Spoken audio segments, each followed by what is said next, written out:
What's up, everybody? Ash Amberger here with the Middle Finger Project. Yes, that is the name of the website. Yes, I own the trademark. And yes, it is a place for business owners and creatives who want to make some neon hot money this year. Kind of like my lips. Maybe a little more green, a little less red.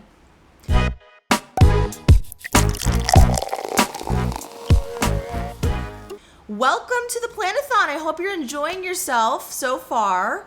I'm delighted to be here today. From what I understand, I've been tasked with talking a little bit about money. We all like money, right? We like money, especially as business owners, especially as new business owners who are often trying very, very hard to get an idea off the ground, to make money to support themselves, to have fun while they're doing it, and not get caught up in that whole hamster wheel thing of, oh my God, I can't take on one more client, but if I don't, I can't pay my bills, and what am I gonna do? So that's where I come in. Money. In addition to the Middle Finger Project blog, I am the CEO and founder of House of Moxie, Inc. writing studio. I am a soon-to-be published author I am absolutely thrilled about, represented by the #1 literary agency in the world of my dreams. And I have built an entire career writing from my MacBook. But let me tell you a little story. I didn't always have a $1 million brand in my laptop case. At one point, I started off as a freelancer. Many years ago, I had a different writing company. It was brilliantly called Ashley Amberger Copywriting, back when I was still a babe.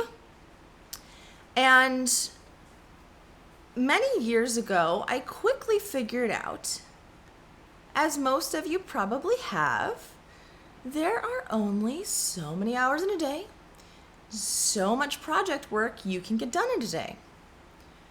One of the bigger challenges for me always was not so much even the hours in the day, but the fact that my work is so creatively demanding that really, even if I had an 8-hour time slot, I might only be able to do 3 or 4 hours of really good work.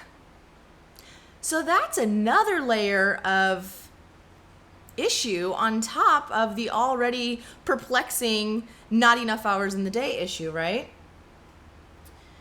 So there I was. I made my first $100,000 in a year, and I busted my buns for it. I absolutely did. It felt great, but at the same time, by the end of the year, I was exhausted. Let me say that again. I was exhausted. And right after that, not right after that, some time after that, I got hit with an unexpected bill. A big, hairy, unexpected bill. And in order to pay that bill off, I was going to have to pay $8,000 every 2 weeks for years. $8,000 every 2 weeks. Whoa. So,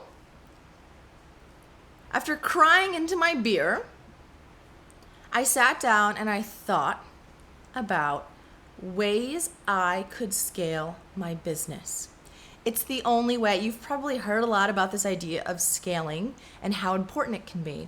Now, the idea of scale is really helping your business to function for you instead of always constantly requiring you to function it.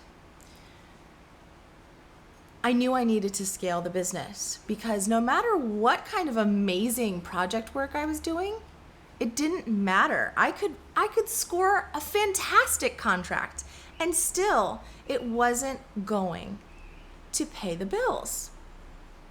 And on top of that, at the time, my operating expenses were already about $20,000 a month. So now you've put me in the position to earn about $36,000 a month before profit. That's a tall task. So I started creating workshops. I started giving a lot of workshops. I realized that I had done some workshops in the past and they were always really profitable, but it wasn't something that I did regularly. It wasn't something I built into my schedule. And I looked back at some of the ways I had been able to help other people while still profiting well and doing it in a way that felt good, not overwhelming, not stressful, joyful, in fact. Those are the three criteria for me, even to this day. Something that helps other people, that helps me, and that also feels good to do. I revisited that model. I started creating several workshops. I gave several live workshops. I still give several live workshops. Later, I turned some of those into on-demand workshops and programs.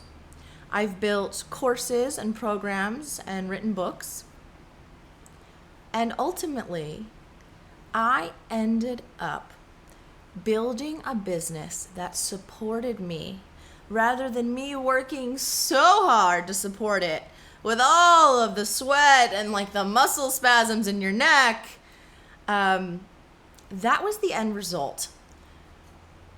I came out far ahead of my goals that I needed. And ever since, my business has continued to scale and scale and scale and scale, which is a beautiful thing. Your business model is incredibly important for this reason. If you're just doing the one-on-one service, that's great. It's a great way to build experience. It's a great way to build a reputation. It's a fantastic way to really get your hands dirty, figure out what you like. But I will tell you that I think that that's only the first step. That's a nice stepping stone. And I think it's a great exercise, and this is my challenge for you, to think very hard what you would do if tomorrow someone told you you needed to come up with $8,000 every 2 weeks for the next 5 years. What would you do? How would you make that happen?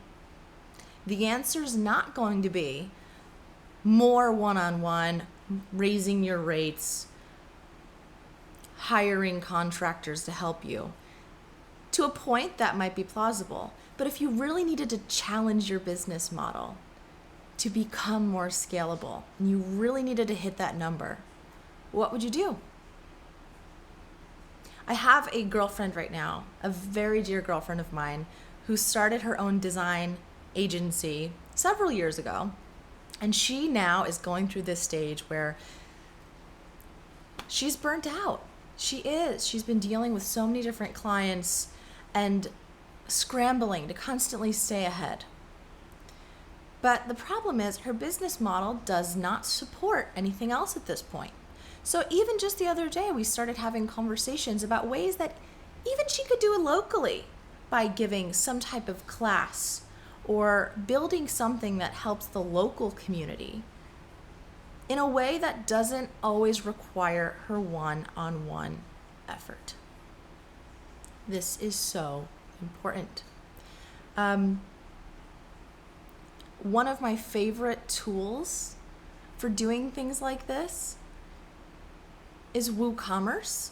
I love WooCommerce. They have something called subscriptions and something called memberships. When you put those two things together, you can do beautiful things with your work, help others with your work, and still scale. Keep it nimble. I think that's the key word here, nimble. I had a consult with a woman the other day who's looking to do some type of subscription. And this is exactly the software that I recommended for her. I said, look, you can go in, you can build out the subscription. It can actually be built out in advance if that's something you want to do. And that frees you up. It frees you up to live your life. It frees you up to be able to focus on making the business work for you instead of constantly working in your business. And these things are the ways that we grow. Now with the internet, it is easier than ever to make it happen. And I highly, highly encourage you to do so. It's 2016. It's a brand new year. It's the perfect time for you to introduce something new into the market. So why not think about it? Take the $8,000 every 2-week challenge. Let me know. I'm sure you're going to let Amber know and the rest of your planathoners. If anyone is interested, please do hop on over to the TMF Facebook wall, facebook.com/TMF project. I would love to hear your response to that challenge. And in the meantime, I wish you the best of luck with making all of that neon hot money that feels good to make. Take care, everyone. Thank you so much for having me, Ash Amberger, the Middle Finger Project.